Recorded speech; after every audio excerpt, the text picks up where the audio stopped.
खट्टू गंजबख्श मगरबी रहमतुल्लाह अलैह सिलसिला मगरबियाँ से ताल्लुक़ रख रहे थे। अब सरकार हज़रत शेख अहमद खट्टू गंजबख्श मगरबी रहमतुल्लाह अलैह का जो सिलसिला मगरबियाँ है वो सरकार दो आलम से होता हुआ अमीरुल मोमिनीन सैयदना अली शेर खुदा करमल्लाह वजहुल करीम से होता हुआ इमाम हज़रत ख्वाजा हसन बसरी से होता हुआ सिलसिला अबुल फ़ज़ल बगदादी जो हुज़ूर गौसे आज़म के फ़र्जंद थे, ये वहाँ से चलता हुआ हज़रत शेख शुएब अल मदियन मगरबी रहमतुल्लाह अलैह तक आ पहुँचा और शुएब मदियन मगरबी से होता हुआ हज़रत बाबा शेख इसहाक़ मगरबी ये हिंदुस्तान में इसे लेकर आए। हज़रत बाबा इसहाक़ मगरबी रहमतुल्लाह अलैह इसे हिंदुस्तान में लेकर आए और आने के बाद पहला जो चिल्ला मुबारक था वो हुज़ूर सरकार गरीब नवाज के रोज़े पे आपने चिल्ला किया। ये किसके हुक्म के मुताबिक? ये आपके जो पीरो मुर्शिद थे हज़रत अबू अब्दुल्ला शेख मोहम्मद हज्जाज कीमी रहमतुल्लाह अलैह के हुक्म के मुताबिक अब इंडिया में आए बाबा इसहाक़ और गरीब नवाज के रोज़े पे आपने 40 दिन चिल्ला किया। जब गरीब नवाज के रोज़े पे चिल्ला किया सरकार ने तो बाबा इसहाक़ का चिल्ला सक्सेस हुआ और सुल्तानुल हिंद अत्ताह रसूल ने आपको मुबारकबाद दी। फरमाया कि ए इसहाक़ तुम्हें हमारी तरफ से मुबारकबाद है और इजाज़त दी जाती है कि आप हिंदुस्तान में अपने सिलसिले का काम करें और यहाँ पे अपनी खानकाह तामीर किए। तो हज़रत ने फरमाया कि हुज़ूर आप इशारा फरमाएं, जहाँ आप बोलोगे मैं वहाँ से काम शुरू कर दूँगा। तो आपने नागौर के करीब खट्टू एक छोटा सा कस्बा है, नागौर के करीब खाटू जिसे हम खट्टू कहते हैं, वो खट्टू कस्बे की जगह बताई। आपने कस्बे में जाकर अपनी खानकाह तैयार की खट्टू के अंदर और वहीं से फिर आप सिलसिला मगरबिया का फैज़ान पूरे हिंदुस्तान में फैला। ये किसने बनवाया है पूरा? ये पूरा आस्ताने का जो तामीरी काम है तो सरकार के विसाल के बाद सुल्तान अहमद शाह बादशाह ने इसे स्टार्ट किया, जो गुजरात का सुल्तान था। सुल्तान अहमद शाह बादशाह ने इसका काम शुरू किया और आखिर में सुल्तान महमूद बेगड़ा के टाइम पर इसका पूरा काम ख़त्म हुआ। यानी 3 सुल्तानों ने इससे तामीर का हिस्सा लिया और सरकार शेख अहमद खट्टू रहमतुल्लाह अलैह हिंदुस्तान के शेखुल इस्लाम वल मुस्लिमीन भी रह चुके और जितने भी सलासिल के लोग जो पेशवा थे वो भी हज़रत से काफ़ी हज़रत के साथ काफ़ी मोहब्बत रखते थे और हज़रत से मुलाकात के लिए भी अक्सर आया करते थे। कि जैसे पाटन शरीफ के अंदर ख्वाजा महमूद राजन चिश्ती रहमतुल्लाह अलैह जो है वो भी हज़रत से मुलाकात करने के लिए आया करते थे। फिर हज़रत शाही आलम के जो जद थे हज़रत सैयदना कुतुब आलम बुरहानुद्दीन रहमतुल्लाह अलैह भी आपकी मुलाकात के लिए साल में 2 मरतबा आते थे हज़रत की। और सैयद इमादुद्दीन जो शाह वज़ुद्दीन अलवी सत्तारी गुजराती रहमतुल्लाह अलैह के जो दादा जान थे वो भी हज़रत के मुरीदों खलीफा थे और आपसे मुलाकात के लिए आया करते थे। यानी हमने इसे ये जाना कि जितने भी सलासिल के लोग जो होते थे खानकाह के लोग, वो सारे लोग आपसे मोहब्बत करते थे, आपसे मोहब्बत रखते थे। इसलिए आप शेखुल इस्लाम वल मुस्लिमीन भी बने अपने वक्त के और शेखुल मशाइख भी बने। आपको शेखुल मसाइक भी कहा गया। सरकार शेख अहमद खट्टू को बदरुल औलिया भी कहा गया, सिराजुल औलिया भी कहा गया। सिराजुल औलिया कहना वाजिब है, क्यों? क्योंकि आपकी खानकाह से शाही आलम पढ़ के निकले और शाही आलम आज देखो हिंदुस्तान के अंदर गुजरात के अंदर बच्चा बच्चा शाही आलम का नाम जानता है, तो इसलिए आपको सिराजुल औलिया भी कहा गया। इसके साथ आपका एक और ख़िताब भी है, गंज गिर और गंज बख्श। अब सरकार का गंज गिर और गंज बख्श लक़ब पाना बहुत बड़ी बात है। जैसे पाकिस्तान के अंदर गंज बख्श दाता गंज बख्श सरकार है अली हुजवैरी रहमतुल्लाह अलैह।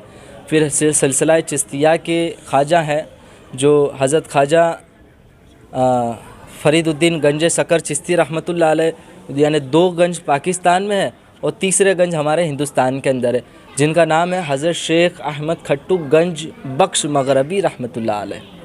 आपके गुंबद में एक चैन रहती थी जो सिल्वर की हुआ करती थी, वो 25 kg सिल्वर की चैन थी, यानी 25 किलो चांदी की चैन, जो अभी फ़िलहाल वो पत्थर निकल जाने की वजह से उसे निकाल कर रख दिया गया है। इंशाल्लाह कुछ वक्त के बाद ये तामीर होगा, नया सा पत्थर लगेगा, उसके बाद फिर वो चैन लगा दी जाएगी।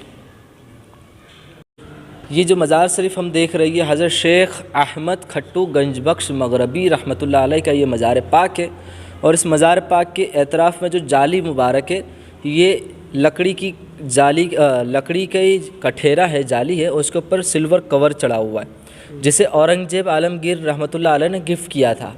और जो ये लकड़ी की छत देख रहे हैं हम ऊपर, जो शेज कहते हैं हम इसे, ये लकड़ी की छत भी औरंगजेब आलमगीर रहमतुल्लाह अलैह ने इसे गिफ्ट की थी।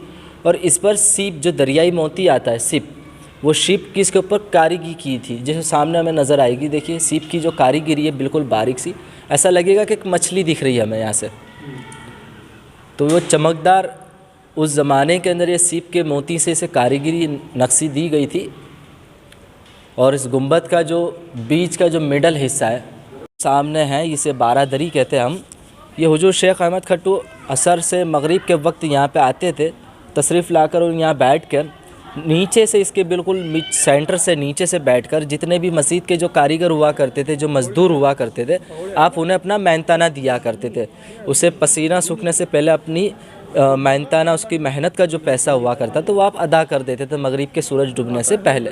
इसकी एक ख़ास बात, करामत ये थी कि वो दौर के अंदर, शेख अहमद खट्टू के दौर में, जब यहाँ पे 3 लोग ऐसे बदमाश थे कि उन्होंने ऐसा चाहा कि सरकार शेख अहमद खट्टू एक ज़मीन के नीचे से बैठ के, एक सिल्ली वाली चटाई के नीचे से काफ़ी पैसा काट के लोगों में तकसीम करते, तो एक काम कर, इस ज़मीन के नीचे जितना पैसा है सभी हम लोग एक साथ चुरा लें, हम एक साथ ही उठा लें। क्योंकि हज़रत रात को तो यहाँ से तशरीफ़ ले जाते थे कहीं और अपने हुजरे के अंदर। तो लोगों ने देखा कि रात में यहाँ पूरी जगह खाली होती है, कोई आसपास होता नहीं, तो 3 बंदों ने पूरी रात खुदाई करना चालू किया आपकी बैठक वाली जगह से। पूरी रात खुदाई करने के बाद मट्टी के अलावा उन्हें कुछ हासिल नहीं हुआ। जब अगली दिन सुबह होने का वक्त आया तो लोगों ने देखा सुबह पड़ने वाली है कि भाई अब सुबह की नमाज़ के लिए आवाम आएगी मस्जिद की तरफ दौड़ के। तो सोचा कि काम करें, अपने इसको बंद कर दे खड्डे को। तो जो घड़ा खोदा था ये लोगों ने मिट्टी का, उसे बंद कर दिया। अब बोले पूरी रात खड़े रह के हमने देखा कि यहाँ कुछ है नहीं, अब दिन में भी इसकी पूरी वॉच करो कि सरकार जो ख़जाना था वो लेकर आते या फिर यहाँ से कोई इन्हें नीचे से ज़मीन के दे रहा है। तो वो 3 बंदे थे, तो वो वॉच कर रहे थे। अब आखिर में जब सरकार का वक्त आया, जो असर से मगरिब के बीच आप तकसीम करते थे मज़दूरी लोगों को, तो मज़दूरी के लाइन के अंदर वो भी 3 लोग जुड़ चुके। तो जब देखा नज़दीक से आकर कि भाई कैसे सरकार पैसा कहाँ से काट के दे रहे, ये सरकार की करामत थी कि पैसा ज़मीन के नीचे से अब हाथ ऐसे डालते थे और चटाई के नीचे से पैसा काटते थे, तो वो सरफियाँ बन जाती थी। ये सरकार के पास वो गायबी इल्म था सरकार के पास, जैसे दस्त गायब कहते हैं हम लोग। तो सरकार शेख अहमद खट्टू ने जब वो 3 बंदे आखिर में आए तो उन्हें डबल मुट्ठी अदा की। तो लोगों ने पूछा कि हुजूर इन्हें 2 मुट्ठी क्यों, आप हर बार हम सबको एक एक ही मुट्ठी देते थे मेहनताने की वजह से, ये लगता है कोई आपके गांव के या कोई ख़ास है। तो सरकार ने फरमाया कि नहीं, ये बेचारे रात में भी अपनी मजदूरी करके गए, तो रात की मजदूरी कौन देगा, वो बाकी रह गई, इसलिए मैंने अभी अदा कर दी। इन्होंने 24 घंटे काम किया। तो बोले सुबह की भी मजदूरी और रात की भी मजदूरी। यानी सरकार ने देखा कि चोरों को भी नवाजते सरकार, तो फिर चोरों ने आपके कदम को पकड़ लिया और माफ़ी तलब की। बताया था ये पाकिस्तान का एक लौता ग्रुप ऑफ मॉन्यूमेंट है। इस ग्रुप मॉन्यूमेंट के साथ में देखिए शेख अहमद खट्टू, टॉम्ब ऑफ शेख अहमद खट्टू, यानी एक ग्रुप तो ये हो गया सरकार का रोज़ा। फिर जैसे सामने जामा मस्जिद हैगी, ये दरगाह के साथ जुड़ी हुई है, तो जामा मस्जिद यानी 2 हो गई। फिर इसी मस्जिद के बिल्कुल करीब में आप जाओ तो एक छोटा सा तालाब नज़र आएगा आपको, लेक, जिसमें पानी अभी तो है नहीं फ़िलहाल, काम शुरू है इसका। तो उसके तालाब है वो 2 हुआ। उसके तालाब के किनारे पे किंग पैलेस है, जहाँ राजा महाराजा आते थे और आराम करते थे, और वहाँ से उसके हाथी घोड़े वगैरह तालाब से पानी पिया करते थे उसके जानवर। उसके बाजू में देखो आप रानियों के रुकने के लिए क्वीन पैलेस भी बनाया था, तो वो भी है, यानी 3, 4, 5 वो हो गए। फिर से थोड़ा आगे आओगे आप तो ये बारादरी मुझे आपको देखने मिलेगा बीच में। इसके अलावा सामने सुल्तान महमूद बेगड़ा का मज़ार है, जो गुजरात के सुल्तान भी रह चुके। उनके 2 फर्जन भी वहाँ पे है सुल्तान महमूद बेगड़ा के, सुल्तान मुजफ्फ़र शाह और सुल्तान खलील ख़ान। जो सुल्तान मुजफ्फ़र शाह के दौर में भी काफ़ी मस्जिद तामीरी काम हुआ, सुल्तान महमूद बेगड़ा के दौर में काफ़ी मस्जिद तामीर हुई। इसलिए वजह से ये ग्रुप ऑफ मॉन्यूमेंट इसलिए कहा जाता है कि इसके साथ साथ कई ग्रुप जुड़े हुए हैं, यानी कई ऐसी इमारतें हैं जो इसके साथ जुड़ी हुई है।